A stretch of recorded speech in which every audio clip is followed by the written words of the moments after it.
We begin this morning with those deadly wildfires in Southern California. Officials now say at least 10 people have been killed and thousands of homes, businesses and other structures have been absolutely destroyed.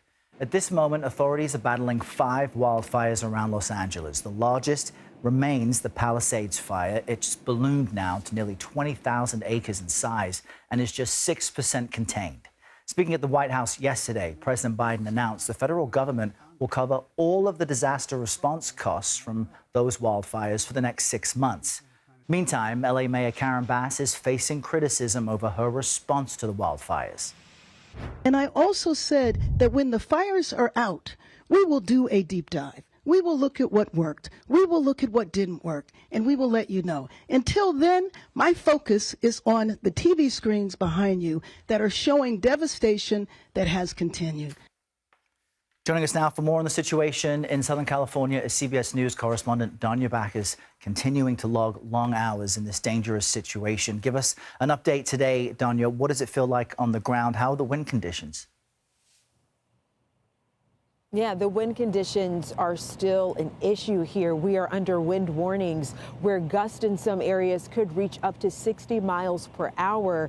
But they're also saying that in areas like the Palisades fire, that wind gust could only reach up to about 20 or 30 miles per hour. I know that sounds like, wait a minute, that's still significant, because it is, but at least we're not seeing those wind gusts of up to 100 miles per hour that we saw a couple of days ago. We know this intense firefight is continuing at this hour, with thousands of firefighters working on the ground and from the air.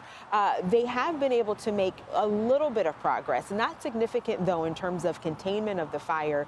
And we do know that we are still seeing just the utter devastation from the fire, that people are now able to return to their homes. And I say able to return as in police are letting them go through if they need to get things like medication or serious things that they need to get out. They have to show ID and go through a lot of security in order to get to their homes.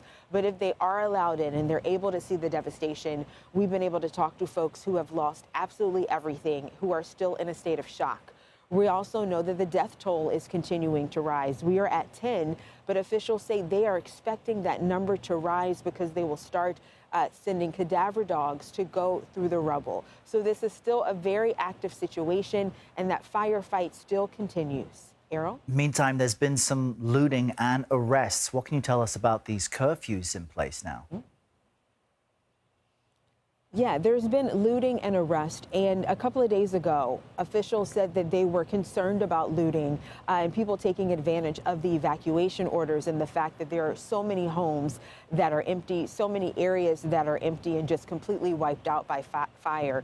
So we already know that right now Santa Monica has already ordered a nighttime curfew, and that LA is also planning to do the same thing to make sure that no one's able to get into these areas without proper personnel there to check them out. All right, that live reporting from Danya Bacchus in the Pacific Palisades. Danya, thank you so much.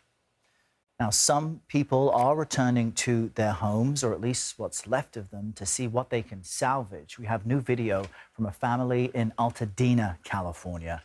You see a man with a shovel there. His mother bought this house, and he came to look for anything he could pick up, things his mother wanted, but said he didn't find much. Well, I thought I was going to be sadder, you know. But I'm actually happy that everybody's safe. And I'm looking at just everything. I've been here since 1977. So I'm looking at everything, the things that we added, furniture. That used to be white furniture. We feel so much for all of the evacuees and survivors. The Eaton fire, which torched that house, is 0% contained, according to CAL FIRE.